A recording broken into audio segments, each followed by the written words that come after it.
The year was 2157 and humanity had never felt so small. Dr. Elena Rodriguez stood in the observatory on Lunar Base, watching the massive asteroid. Through the telescope, it was 3 kilometers wide, made of solid rock and metal, and it was heading straight for Earth. The calculations were clear. In 47 days, it would hit the Pacific Ocean. With the force of 10,000 nuclear bombs, the impact would throw so much dust and debris into the atmosphere that the sun would be blocked for years. Most life on Earth would die. Any word from the defense fleet? Elena asked her assistant, Marcus. Marcus shook his head. The nuclear missiles barely scratched it. The laser array on Mars might slow it down by a few hours, but that's all. He looked at the numbers on his screen. We have evacuation ships ready for maybe 2 million people. There are 8 billion on Earth. Elena closed her eyes. Humanity had just learned to travel between planets 50 years ago. They had built colonies on Mars and the Moon, but they were small. Most humans still lived on Earth. And now Earth was going to die. Dr. Rodriguez, Marcus said suddenly, "There's something on the deep space scanners." Elena looked at the screen. 3 large objects were moving toward Earth's solar system. They were big, bigger than anything humans had ever built. And they were moving fast, faster than any human ship could travel. Are they ships? Elena asked. I think so, but I've never seen anything like them. Within hours, the news spread across the solar system. Alien ships were approaching Earth. Some people panicked, thinking the aliens were coming to finish. What? The asteroid started. Others hoped the aliens might help. The ships arrived in Earth orbit 2 days later. They were beautiful, made of some kind of silver metal that seemed to shine with its own light. Each ship was 5 kilometers long, shaped like a flower with flowing curves instead of straight lines. The aliens sent a message to Earth in perfect English. We are the Karani. We know of your danger. We wish to help. President Chen of the United Earth Government was in an emergency meeting when the message came through. Around the table sat the leaders of every major nation on Earth, plus the governors of Mars and lunar colonies. How do we know we can trust them? Asked the Russian delegate. How do we know we can't? President Chen replied, in 45 days, Earth dies. These aliens might be our only hope. The Karani asked to meet with Earth's leaders. They said they would send 1 representative to Earth's surface. President Chen agreed to meet the alien in Geneva. The Karani shuttle landed in Lake Geneva with barely a splash. The alien who stepped out looked almost human, but taller and thinner. Its skin was pale blue, and its eyes were large and silver. It wore simple white robes that seemed to glow softly. I am Ambassador Thelnara, the alien said in a voice like wind chimes. I speak for my people. President Chen shook the alien's hand. The Karani skin was warm and soft. Welcome to Earth, Ambassador. Can you really help us? Thelnara nodded. We have technology that can stop the asteroid, but I must tell you the truth. Using this technology will cost us greatly. What do you mean? My people are old. Dara explained. We have traveled the stars for 10,000 years, but our time is ending. Our worlds are dying. Our population shrinks each year, and our technology fails. We have 3 ships left and each carries a planetary shield generator. These are the Yao last 3 working shield generators in our civilization. President Chen felt his heart sink. And you would use them to save Earth? Yes, but using them this way will destroy them.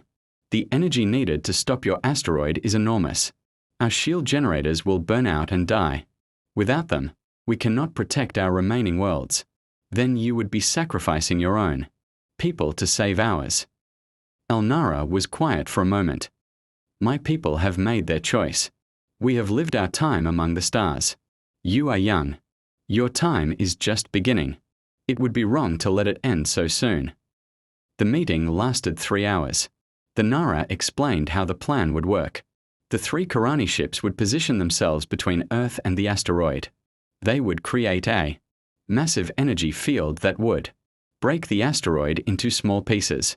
Most of the pieces would burn up in Earth's atmosphere like shooting stars. The few that reach the surface would be too small to cause damage. It will be beautiful, Talnara said.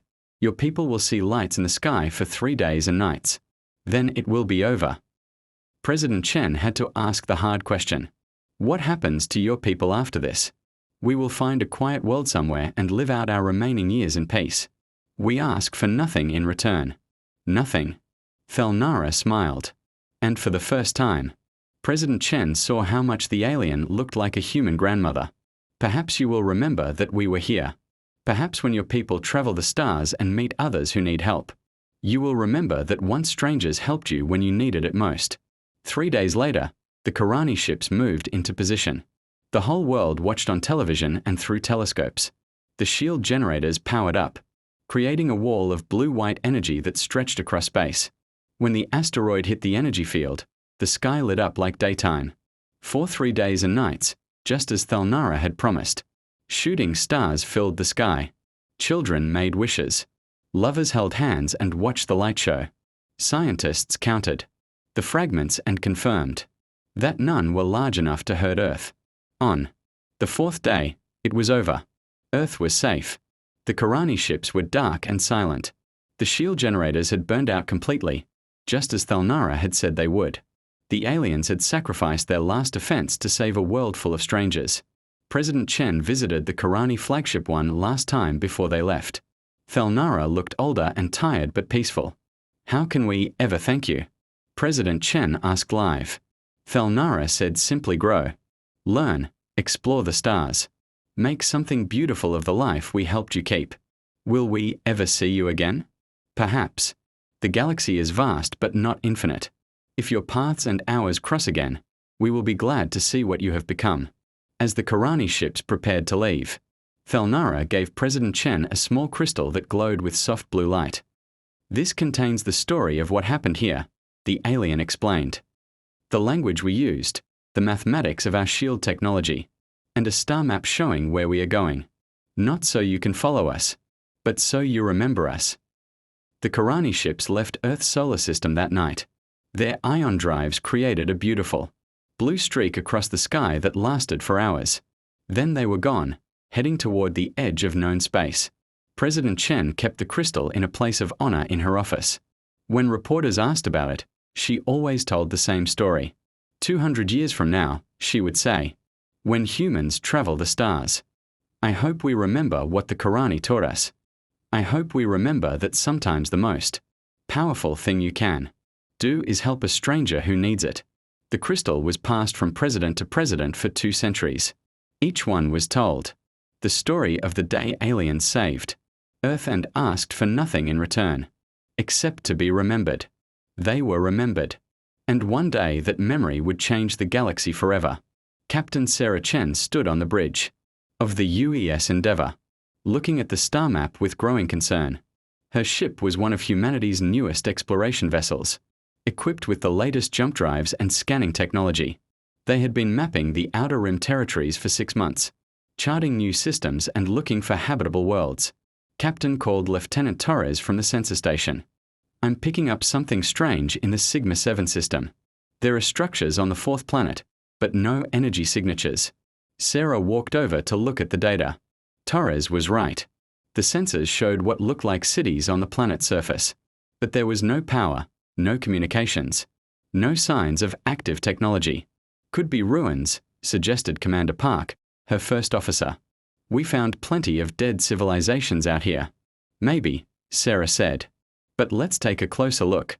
Set course for Sigma-7. 3 hours later, the Endeavour dropped out of hyperspace at the edge of the Sigma-7 system. What they found made Sarah's heart sink. The system's star was dim and red, much cooler than it should have been for a star of its type. The planets were cold and dark. The star is dying, reported Dr. Kim from the science station. It's lost about 60% of its energy output. Any life in this system would be freezing. But there are still structures on the 4th planet, Torres said. And Captain, I'm picking up very faint life signs. Maybe a few thousand individuals. Sarah made her decision quickly. Take us in full scan of the planet and prep the shuttle bay. We might need to do a rescue mission. The planet looked dead from orbit. The oceans were mostly frozen and the continents were covered in snow and ice. But the sensors showed that the cities were still there. built into mountainsides and underground.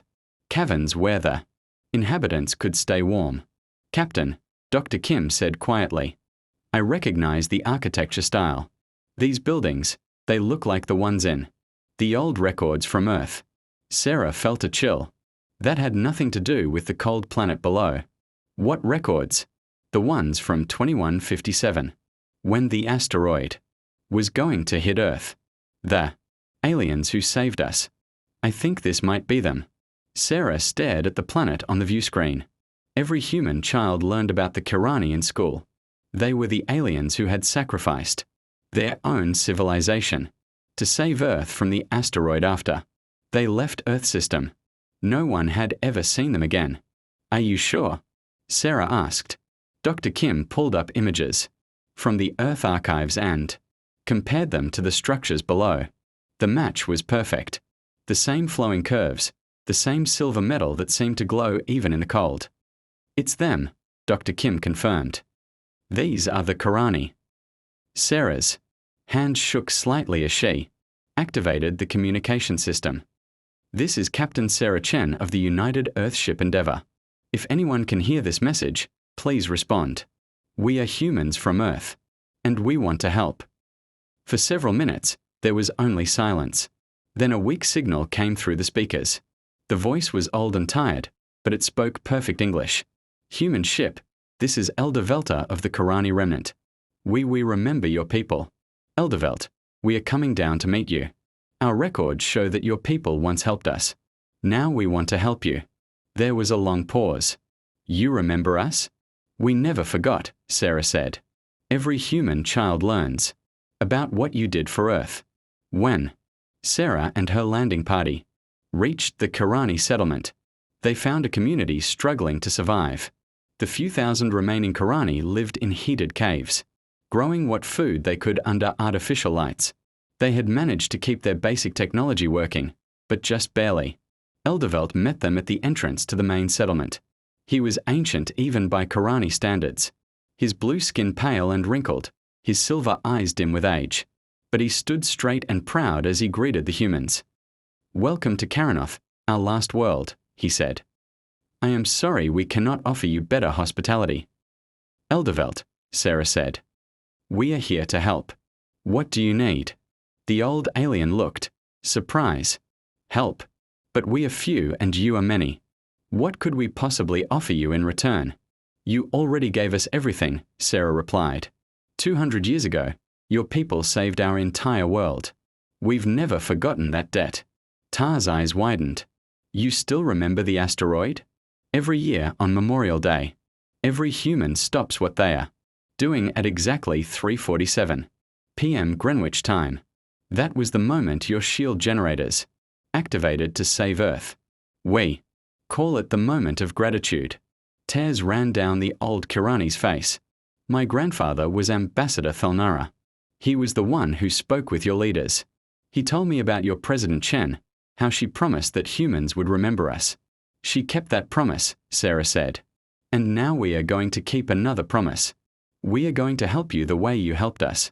Sarah's team spent 3 days documenting everything they could about the Karani situation.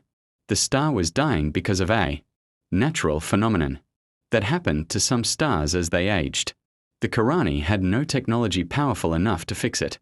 They were slowly freezing to death on a world that had once been warm and green. How long do you have? Sarah asked during one of their meetings. Perhaps 10 years, the elder replied. Maybe 15, if we are very careful with our resources. That's not acceptable, Sarah said firmly. She activated her communication system and sent an emergency message to Earth Command. This is Captain Sarah Chen aboard the UES Endeavour. I am transmitting full data on the Karani situation. Recommend immediate deployment of all available resources for humanitarian rescue mission. The Karani are the species that saved Earth in 2157. They are dying and we have the power to save them.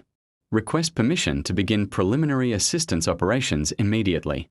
The response from Earth came back within 6 hours. Sarah had expected approval for a rescue mission. What she got was much more. Captain Chen, The message from Admiral Rodriguez began. Your discovery has been classified at the highest level and transmitted directly to the President and the Global Council. You are ordered to provide any and all assistance to the Karani immediately. Full fleet deployment has been authorized. Every available ship, every resource we have is being redirected to your location. We are coming in force. Sarah stared at the message in amazement. Every available ship, Captain called Torres from the communication station. I'm receiving updates from Earth Command. They're mobilizing everyone. Military fleets, colony ships, research vessels, even the deep space mining platforms. It looks like they're sending the entire space fleet. All of it. Commander Park asked. That will leave Earth's solar system almost undefended. Apparently, the Global Council doesn't care. Sarah said. They want every ship we have sent. Here. Sarah walked to the observation deck and looked out at the dying star. In a few days, hundreds of human ships would arrive in this forgotten system. They would bring technology the galaxy had never seen. Resources that most civilizations could only dream of and the full might of. Humanity's space-based civilization. She thought about her great-grandmother, who had been alive during the asteroid crisis. She had always said that humans never forgot a kindness, no matter how long ago it happened. Eldervelt, Sarah said into her communicator. I need you to prepare your people for something they've probably never seen before. What is that, Captain Chen? They're about to learn what happens when humans repay a debt. Above the planet, more ships began dropping out of hyperspace. First dozens, then hundreds. The human fleet was arriving, and they were coming in force. The galaxy was about to see something that would change everything. What happened when humanity decided to save someone who had once saved them?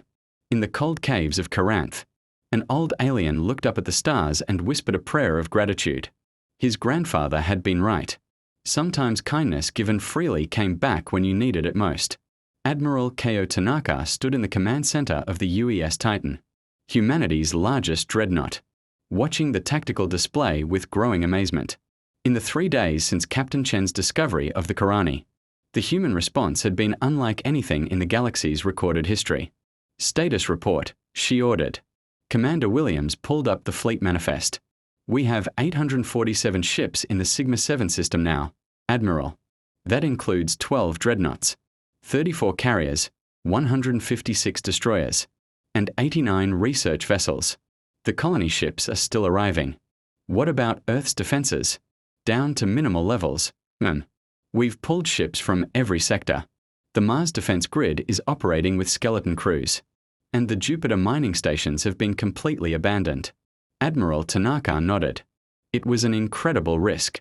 If any of humanity's enemies decided to attack now, Earth would be almost defenseless. But the orders from the Global Council had been clear. Save the Karani at any cost. Admiral called Lieutenant Hayes from the communication station. We are receiving priority transmissions from across human space. It's not just the military. Civilian ships are coming too. Show me. The tactical display changed to show ship movements throughout human territory. Tanaka watched in amazement as thousands of civilian vessels changed course and headed toward Karani space. Colony transports that had been heading to new worlds turned around. Merchant ships abandoned their trade routes. Even luxury cruise liners were making their way toward the dying star system. How many civilians? Tanaka asked. At least 3,000 ships, Admiral. Maybe more. They're not responding to our recall orders. Tanaka understood why. The story of the Karani was part of human culture. Every child grew up learning about the aliens who had sacrificed themselves to save Earth. Now that those same aliens needed help, no human was going to stay home. Let them come, Tanaka decided. We'll need every ship we can get. On the bridge of the merchant vessel New Tokyo, Captain Maria Santos was having the same conversation with her crew that was happening on ships throughout human space. Maria, we are carrying medical supplies to the Centauri colonies. Her first officer protested. People are counting on us. The Centauri colonies can wait, Maria replied. The Karani can't. Those aliens saved every human alive, including our grandparents. Now it's our turn. but our cargo will be more useful in Karani space. Medical supplies, food, water, construction materials. They need everything we have. Similar conversations were happening on thousands of ships. Humanity was mobilizing not because they were ordered to, but because they wanted to. The debt too. The Karani was personal for every human alive. At the Zephyrian Empire's intelligence headquarters, Director Vashadi studied the reports coming in from across human space with growing alarm. "They're moving everything," reported his chief analyst. "Every military asset, every colony ship, every research vessel. It's the largest fleet movement in galactic history."